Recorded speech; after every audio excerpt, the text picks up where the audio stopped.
Good morning. మీరు rise academy వాళ్ళు ఇప్పుడు నన్ను పిలిచారు కదా, నన్ను ఇంట్రడ్యూస్ చేశారు కదా. The way he represented about my self ఎంత నీట్గా సింపుల్గా చెప్పారంటే, ఇక్కడ ఉన్న వాళ్ళందరి మైండ్లోకి నా గురించి అంత నీట్గా వెళ్ళిపోయింది. అంటే ఈరోజు ఇంత సక్సెస్ఫుల్ ఆర్గనైజేషన్ రన్ అవడానికి కారణం, ఇంతమంది స్టూడెంట్స్ని సక్సెస్ఫుల్గా నడిపించడానికి గల కారణం ఆయన మాటల్లోనే అర్థమైపోతుంది. So great.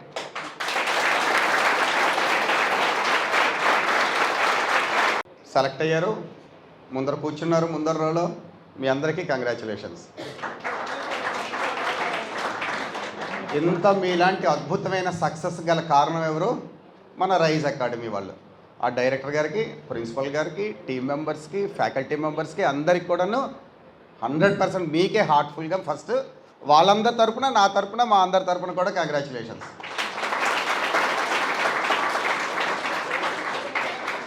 సో ఈరోజు ఈ మెసేజ్ ద్వారా మా ఫ్యాకల్టీ మెంబర్స్కి, మా రైజ్ అకాడమీ వాళ్ళకి ఇంకొక కొత్త టార్గెట్ ఏంటంటే, 70 మంది ఎగ్జామ్ రాస్తే 20 మంది సెలెక్ట్ అయ్యారంట.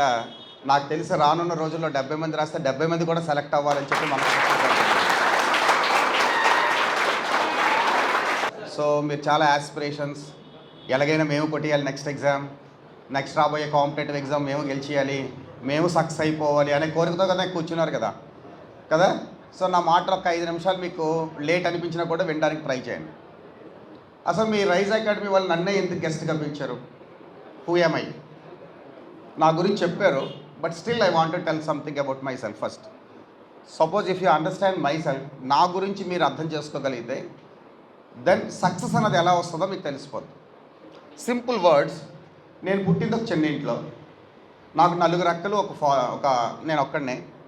మాది ఒక మిడిల్ క్లాస్ ఫ్యామిలీ. చదువుకుంటేనే భవిష్యత్తు ఉంటుంది అన్న విషయం నాకు తెలుసు. నేను పుట్టిన ఊర్లో నా మోడల్ ఎవరు అంటే, మా నాన్నగారు గవర్నమెంట్ హాస్పిటల్లో చిన్న ఎంప్లాయీ. మా ఊరికి ఎంబీబీఎస్ డాక్టరే ఆ రోజుల్లో గొప్ప.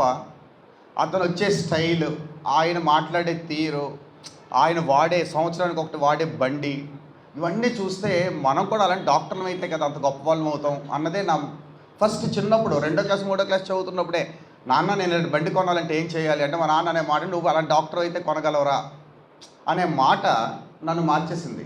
అంటే నేను ఎలాగైనా అవ్వాలి అని. సో ఇంతట్లో మా సిస్టర్కి మ్యారేజ్ అయింది. మా బావగారు తనకు బ్రదరు ఆ రోజుల్లో ఎస్ఐ. ఆయన జీప్లో వచ్చేవాడు నా దగ్గరికి. Jeep, gun. ఆ గన్ పట్టుకుంటే, ఈ గన్ పట్టుకునేవాడిని అవ్వాలంటే ఏం చేయాలి అంటే, పెద్ద పోలీస్ ఆఫీసర్ అవ్వాలి. ఇలాంటి జీప్ నా కోసం ఒక ఆఫీసర్, గవర్నమెంట్ జీప్ రావాలి అంటే నేనేం చేయాలి? ఒక పెద్ద ఆఫీసర్ని అవ్వాలి. ఇలా కోరికలు బుర్రలో చిన్నప్పుడు 10th క్లాస్ లోపలే కోరికలు అన్నమాట. ఇలాంటి కోరికల్లో మనం సక్సెస్ఫుల్ మ్యాన్కి, అన్సక్సెస్ఫుల్ మ్యాన్కి డిఫరెన్స్ ఏంటంటే, ఆ జీపు, ఆ కారు, ఆ బండి, ఆ మనిషి, ఆ స్టేచర్ చూస్తే మనకు ఒక మూడ్ వస్తుంది చూసారా, దట్ ఈస్ ద మోటివేషన్. అది చూసి కూడా మనం పట్టించుకోకుండా సినిమాల్లో చూస్తూ ఉంటాం, వెళ్ళిపోతూ ఉన్నాం అనుకోండి, అందులో ఏముంటుంది? ఏమి ఉండదు. నార్మల్ కామన్ మ్యాన్ అయిపోతాం. ఓకే, చివరిగా సక్సెస్ అనేది ఎక్కడి నుంచి వస్తుంది? మనం దేనిలోంచి ఇన్స్పిరేషన్, మోటివేషన్ పొందుతామో, మనం గోల్ పెట్టుకుంటామో, అప్పుడు మనకు సక్సెస్ వస్తుంది. సో ఇక్కడ ఉన్న మీ అందరికి కూడా గోల్ ఏంటి?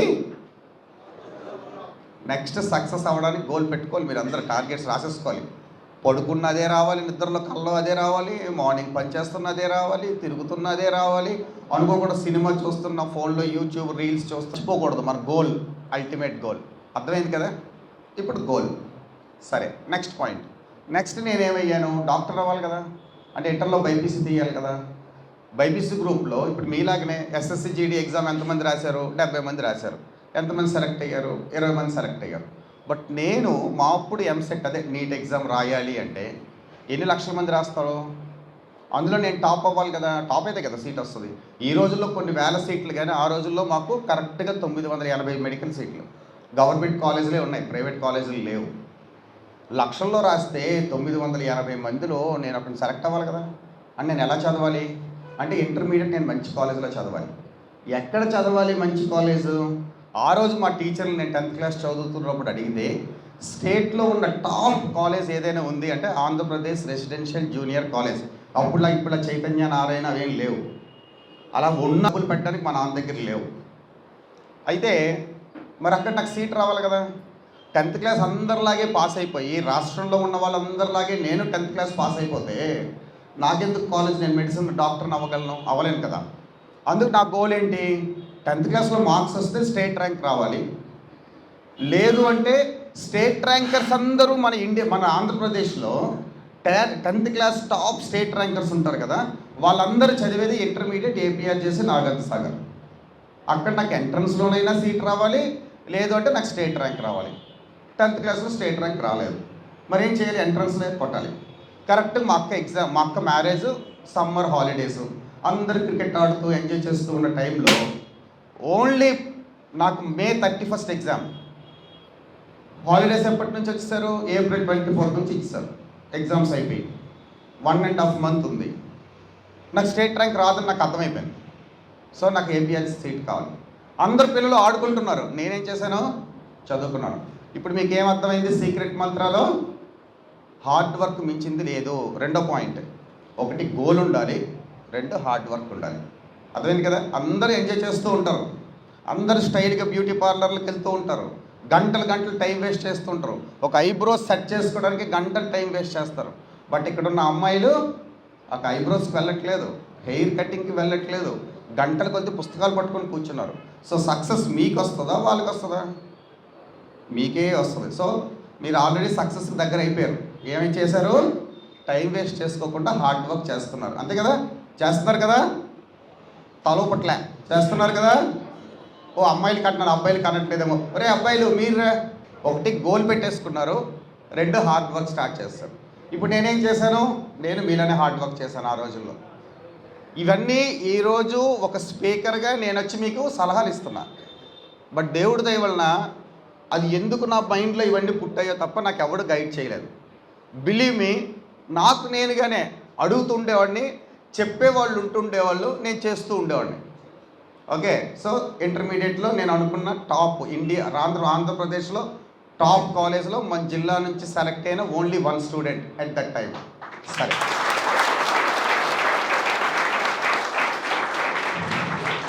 మళ్ళీ నా నెక్స్ట్ టార్గెట్ మారిపోయింది. ఇప్పటి వరకు ఎక్కడిగా కాలేజ్ సెలెక్ట్ చేసుకోవడానికే నా టార్గెట్. నెక్స్ట్ నా టార్గెట్ మళ్ళీ మారిపోయింది. ఏంటి టార్గెట్? ఎంసెట్లో సీట్ కొట్టాలి, నేను నీట్లో సెలెక్ట్ అవ్వాలి, ఎంబీబీఎస్ సీట్ కొట్టాలి. నేను చదువుతున్నది అద్భుతమైన కాలేజ్. మా కాలేజ్లో మా గ్రూప్లో బైపీసీ చదువుతున్న 40 మందిలో నేను టాప్ 10లో ఉంటే కదా నాకు సీట్ వస్తుంది, లేకపోతే రాదు కదా. నా టార్గెట్ ఎప్పుడు టాప్ 10లో ఉండాలి, అంతే. నేను తెలుగు మీడియం స్టూడెంట్ని, 10th క్లాస్ వరకు తెలుగు. ఇంగ్లీష్ అంటే నిజంగా మా ఊరు స్కూల్లో అప్పుడు టీచింగ్ ఎలా ఉండేదంటే ఎంసెట్లో సీట్ వస్తుంది, లేకపోతే రాదని. తెలుగులో అంటే సపోజ్ అమీబా ఉంది, 10th క్లాస్లో అమీబా ఉంది, మిథ్యాపాదాలు అంటారు కదా. అవన్నీ 10th క్లాస్లో ఇంగ్లీష్ మీడియంలో చదివేసే స్టూడెంట్స్కి అవన్నీ తెలుసు. అంటే అంత బేసిక్స్ ఏబిసిడి నుంచి నేను నేర్చుకోవాల్సి వచ్చింది.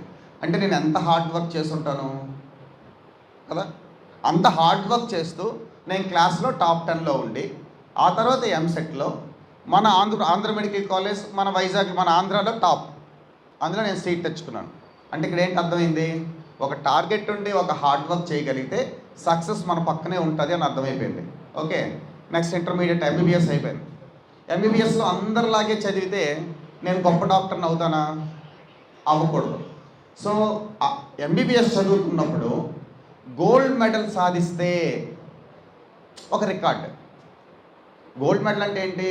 మెడికల్ కాలేజ్లో ఉన్న వాళ్ళందరూ టాపర్స్, అలాంటి డాక్టర్స్లో నేను టాప్ అవ్వాలి అంటే గోల్డ్ మెడల్ రావాలి కదా.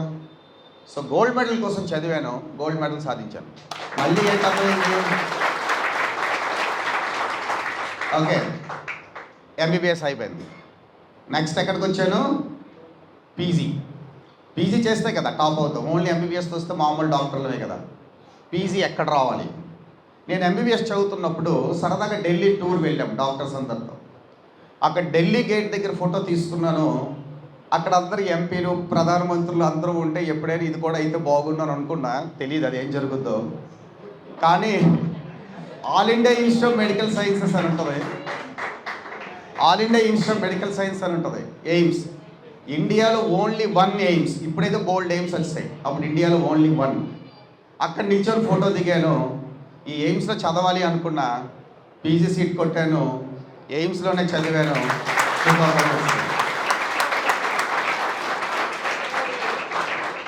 సో మళ్ళీ అందరికీ ఏం చెప్తున్నాను, ఎంబీబీఎస్ థర్డ్ ఇయర్లో ఎయిమ్స్లో సీట్ కొట్టాలనుకుంటే 3 సంవత్సరాల ప్రయత్నం.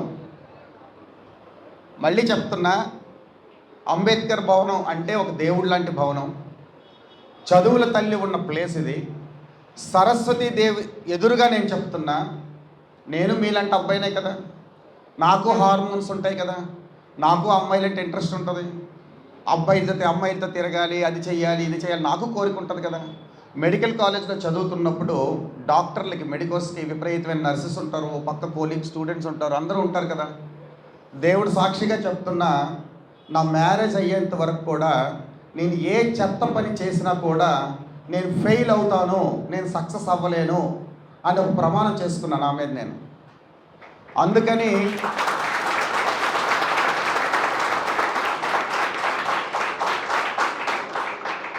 వయసు రీత్యా, హార్మోన్స్ రీత్యా నాకు పక్కన అవకాశాలు ఉన్నా కూడా ఒక చెత్త ఆలోచన కూడా బుర్రలోకి రాకపోవడం వల్లనే ఈరోజు ముందర నన్ను రైజ్ అకాడమీ వాళ్ళు, ఊర్లో ఎంత గొప్ప వాళ్ళు ఉన్నా కూడా నన్ను ఒక స్పీకర్గా మీ ముందర నిల్చోబెట్టారు. నా సక్సెస్ స్టోరీ తెలియజేస్తాను. సో ఇప్పుడు 3వ పాయింట్ చెప్పాను మీకు, because you are in that age. 3వ పాయింట్ ఏం చెప్పాను, అలవాట్లకి, వయసు రీత్యా వచ్చే హార్మోన్స్ తాలూకా ఎఫెక్ట్కి దూరంగా ఉంటేనే సక్సెస్ మన దగ్గరికి చేరుతుంది. ఇది 3వ పాయింట్ ఇప్పుడు మీకు చెప్పాను. అర్థమైంది కదా క్లియర్గా? నా నుంచి ఉదాహరణలతో మీకు ఎక్స్ప్లెయిన్ చేస్తే మీకు ఈజీగా అర్థమవుతుందని చెప్పడానికే చెప్తున్నాను. ఇది 3వ పాయింట్. అలవాట్లకి, ఆలోచనలకి మనల్ని ఇన్ఫ్లుయెన్స్ చేస్తూ ఉంటుంది. అబ్బాయిలకి అటు అమ్మాయిలకి ఇటు ఇన్ఫ్లుయెన్స్ చేస్తుంది. అయినా కూడా దానికి దూరంగా మనం ఉంటేనే సక్సెస్.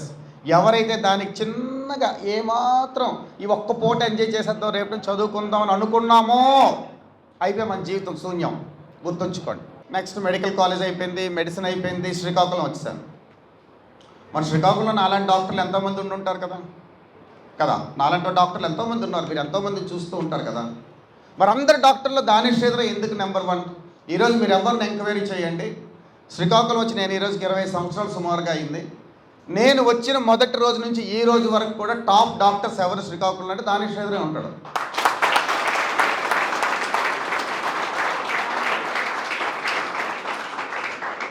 ఎందుకు దానిష్ శ్రీధర్ ఉన్నాడో చెప్తా, మళ్ళీ చెప్తా మీకు. ఇది కూడా మీకు లైఫ్లో చాలా చాలా ఇంపార్టెంట్. నేను ఎప్పుడూ ఒక సక్సెస్తో ఆగిపోలే. శ్రీకాకుళం వచ్చాను, నేను ఒక గైనకాలజిస్ట్ని, ఆడవాళ్ళ డాక్టర్ని, స్త్రీల వైద్య నిపుణుని. మన ఊళ్ళో ఎంతోమంది స్త్రీల వైద్య నిపుణులు ఉన్నారు. వాళ్ళందరూ దానిష్ శ్రీధర్ ఎందుకు టాప్ అవ్వాలి, నా దగ్గరికి ఎందుకు మీరు రావాలి అంటే, మన ఊర్లో ఫస్ట్, ఇప్పుడు మన ఊరు అంటే పేద ఊరు కదా, అందరూ వ్యవసాయం చేసుకునే వాళ్ళే ఉంటారు కదా, అందరూ లేడీస్. సపోజ్ నేను ఆపరేషన్ చేశాను అనుకో, 3 మాసాలు 6 మాసాలు రెస్ట్ తీసుకున్నాకనే వాళ్ళు పళ్ళలోకి వెళ్ళగలరు, అంతే కదా. అదే ల్యాప్రోస్కోపిక్ సర్జరీ అని చేసాను అనుకోండి, ఈరోజు మ్యాక్సిమం 1 వీక్ కల్లా ఆవిడ పళ్ళలోకి వెళ్ళిపోగలిగారే అనుకోండి, వాళ్ళకి నేను ఎంత సహాయం చేసిన వాడిని అవుతాను. అందుకు శ్రీకాకుళం డిస్ట్రిక్ట్లో ఫస్ట్ ల్యాప్రోస్కోపిక్ సర్జరీ స్టార్ట్ చేశాను ఆడవాళ్ళు. సో ఏం చేశాను, కొత్తగా ఆలోచించా, ఏం చేస్తే మళ్ళీ నా దగ్గరికే పేషెంట్లు అందరూ వస్తారని. సో ప్రతి ఒక్కరికి మన చదువులో, మన ప్రణాళికలో అందరం చదువుతాం. ఎంత కొత్తగా ఆలోచిస్తే, ఇన్నోవేటివ్గా ఆలోచిస్తే మన సక్సెస్ అవుతాం అనేది మీరు ప్లాన్ గీసుకోవాలి. మీరు చదువుతూ ఉన్నారనుకో, హార్డ్ వర్క్ చేస్తూ ఉన్నారనుకో, ఒక కొత్త ఆలోచనలు వచ్చేస్తాయి మనకి బుర్రలోకి. కొత్త ఆలోచనలు రావాలి బుర్రలోకి. ఇది 4వ పాయింట్. అర్థమైందా? అలాగే so Danish Sridhar laparoscopic surgery start చేస్తే టాప్ అయిపోయాడని చెప్పి మిగతా డాక్టర్లు కూడా నా దగ్గరికి వచ్చేసారు. అంటే వాళ్ళు ల్యాబ్ సర్జరీ చేయడం స్టార్ట్ చేశారు. అది స్టార్ట్ చేస్తే మళ్ళీ నాకేం కొత్తదనం ఉంది. మన ఊళ్ళో చాలామంది అబ్బాయిలు చాలామంది పెళ్ళి అయిపోయిన తర్వాత పిల్లలు పుట్టట్లేదని చెప్పి బాధపడుతూ ఉంటారు. టెస్ట్ బేబీ అంటారు, లక్షల కొద్ది ఖర్చు పెట్టి వేరే వేరే ఊర్లు వెళ్తూ ఉంటారు. వీళ్ళందరికీ శ్రీకాకుళంలో పేదవాళ్ళకి తక్కువ డబ్బులతో IVF చేసేస్తే, టెస్ట్ బేబీ చేసేస్తే మళ్ళీ జనాలందరూ నా చుట్టూరే వస్తారు కదా. వెంటనే వాళ్ళు ఎప్పుడైతే నా దగ్గరికి చేరిపోయారో మళ్ళీ నేను ఇంకొక జంప్ చేశాను, IVF వైపు వెళ్ళాను. మళ్ళీ నా దగ్గరికి ఎవరు రాలేకపోయారు. మళ్ళీ కొత్తగా ఆలోచించాను, మళ్ళీ కొత్త సక్సెస్, మళ్ళీ కొత్త పేషెంట్స్, మళ్ళీ కొత్తగా, నిజంగా చెప్పడా, కొత్తగా ఇన్కమ్ బోల్డ్ జేబులు నిండిపోతూ ఉండేవి. అప్పుడు ఏం చేయాలి? ఈ ఊరికి ఏం లేదు, ఒక్క 30 years బ్యాక్, 20 years, పాత్రుడు పాపారావు గారు అని చెప్తారు, ఒక 20 years బ్యాక్ మన ఊర్లో నిజంగా చెప్పనా ఒక హాస్పిటల్ కూడా పెద్ద హాస్పిటల్ లేదు. ఒక హాస్పిటల్ ఉంది, ఎవరికైనా సీరియస్ అయితే ఒక అంబులెన్స్ లేదు మన ఊర్లో. మీరు నమ్ముతారా? నేను ఊర్లోకి వచ్చేసరికి ఒక గుండె జబ్బు వస్తే గుండె ట్రీట్మెంట్ ఇవ్వడానికి డాక్టర్ లేడు ఊర్లో. అలాంటిది కొత్త ఆలోచనతో కిమ్స్ హాస్పిటల్ ఉంది కదా, అది ఫస్ట్ కట్టింది నేనే. ఇంకా కిమ్స్ హాస్పిటల్ కట్టానో లేదో, చుట్టూరు ఉన్న ప్రజలు, జిల్లాలో ఉన్న ప్రజలు, పక్క జిల్లా ప్రజలు, పక్క రాష్ట్రం ప్రజలు పేషెంట్స్ అంటూ ఉంటే మన ఊరే రావాలి. అలా తీసుకొచ్చేసాను వైద్య విధానంలో చేంజెస్. ఎలా సాధించగలిగాను? నెక్స్ట్ లాస్ట్ పాయింట్, నా గురించి last point. Next point is Medicover hospital. What is Medicover? Medicover is an international hospital. అది మన ఊర్లోకి రావు, మళ్ళీ చిన్న ఊర్లలోకి. వాళ్ళతో మాట్లాడి అంత పెద్ద హాస్పిటల్ కట్టి అన్ని ఫెసిలిటీస్ క్రియేట్ చేసి మళ్ళీ మన ఊరికి ఒక పెద్ద ఇంటర్నేషనల్ హాస్పిటల్ తీసుకురాగలిగాడు ఈ దానేష్ గారు. చూసారా? లాస్ట్ పాయింట్ చెప్పేశారు. ఇక్కడ మనకి ఏంటి అర్థమైంది? సక్సెస్.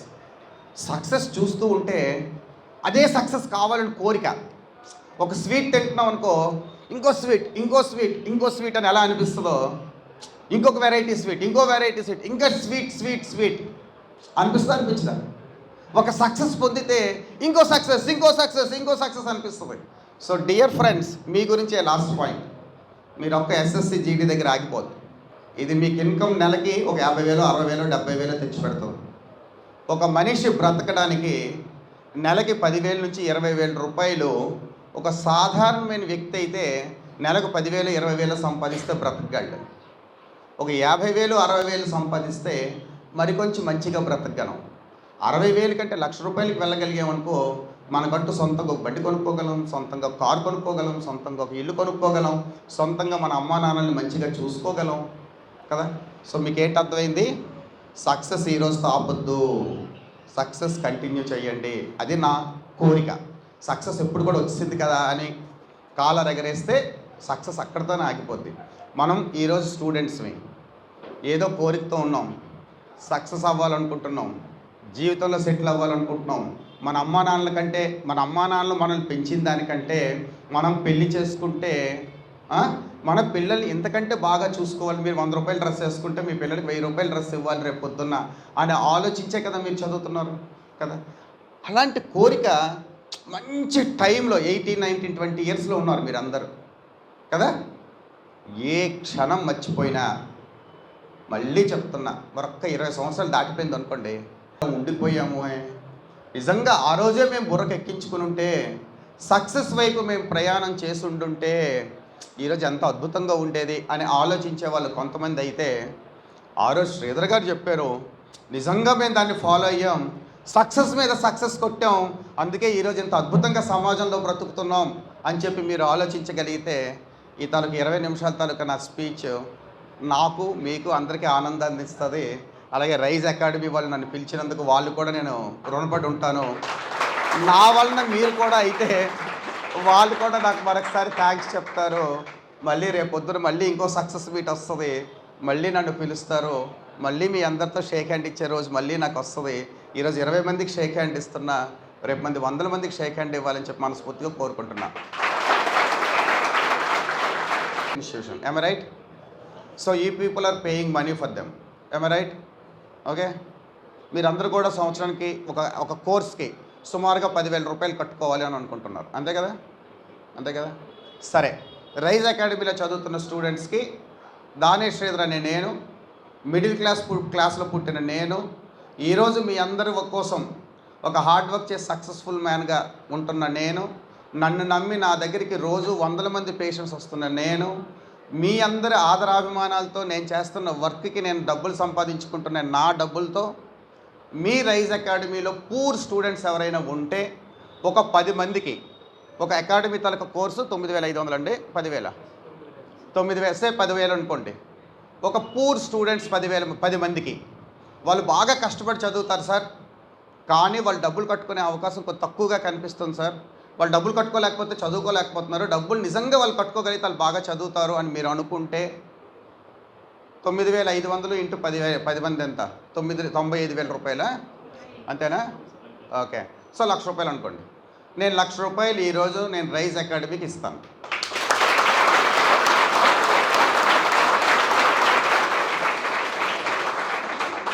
మీ రైజ్ అకాడమీ వాళ్ళు ఏం చేయాలి అంటే ఆ ₹1,00,000తో మనస్ఫూర్తిగా మీ గుండె మీద చేసుకొని రైజ్ అకాడమీ డైరెక్టర్ గారికి అందరికి కూడా, ఫ్యాకల్టీ మెంబర్స్ అందరికి కూడా, ఎవరికైతే నేను డబ్బులు ఇచ్చే 10 మంది కూడా 100% సీట్ వచ్చేయాలన్నట్టుగా, వాళ్ళు poor people, they can't afford, they can't pay అనుకున్న వాళ్ళకి ఆ ₹1,00,000 వాడండి.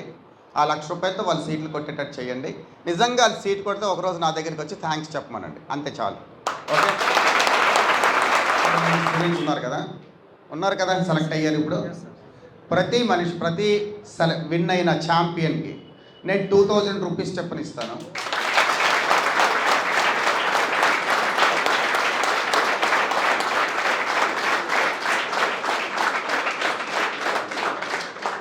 ₹2,000 అన్నది మినిమం అమౌంట్. 2,000 రూపాయలు ఏముందిలే అని అనుకోవచ్చు మీరు.